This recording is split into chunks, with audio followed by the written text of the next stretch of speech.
I hope you forgive the sound quality. I'm doing this last minute as I'm preparing to board back to the Middle East.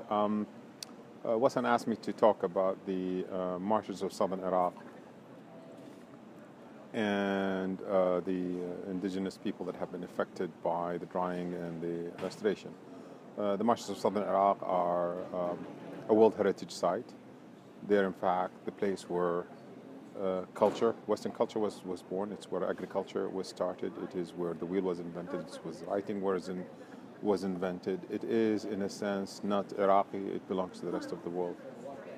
The marshes were dried in the 1990s by Saddam Hussein to get rid of the rebels and to get rid of the place where the rebels had operated from for millennia.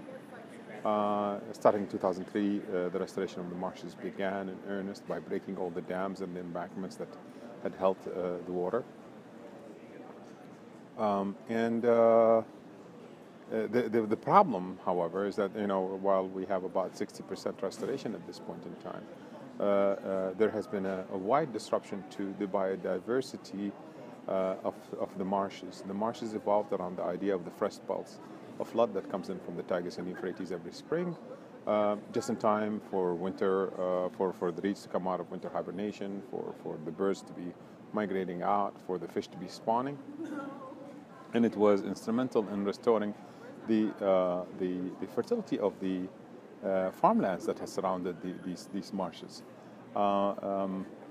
Every spring, the water comes in laden with silt and clay from the mountains of Kurdistan. In a sense, southern Iraq is a sedimentary plain that is, in a sense, the gift of the mountains of Kurdistan to southern Iraq. And this water comes in and flushes the salt that has accumulated from the evaporation of the year before, from the farming season of the year before, and depositing a new layer of silt and clay on the farmlands, renewing the vitality of these farms. And for a millennia, for 7 millennia, the agriculture in Iraq continued that disruption because there was natural fertilization going on.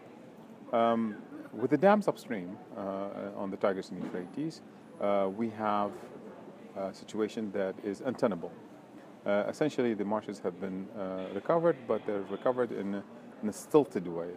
The biodiversity is changing as we speak, with one species taken over. Carp is taken over as a fish, when before 1991 it was seldom encountered in the marshes. The solution, of course, is not easy, but what we have to remember is that dams will last 100, 200 years maybe, which is the blink in evolutionary terminology. I have no doubt that the marshes will continue to exist, albeit with a changed biodiversity state. I have no doubt that the marsh Arabs will continue to make a living off these marshes because of their vitality, their interconnectedness. I mean, the word around is that Azzam always restored the marshes. Well, that's a lie. The marshes were restored by the marsh Arabs, who have wanted these marshes to come back to make a living off of them. And I only helped in the scientific manner of where best to break embankments and what best to do.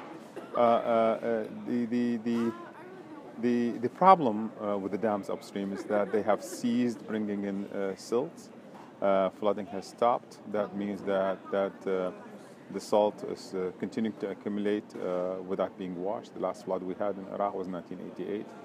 And 25 years is not enough years to change the culture of 7,000 years where water was overused. In fact, we had to get rid of water quickly. And at this point, there's no flooding. Agriculture is slowly dying in the land where it was born.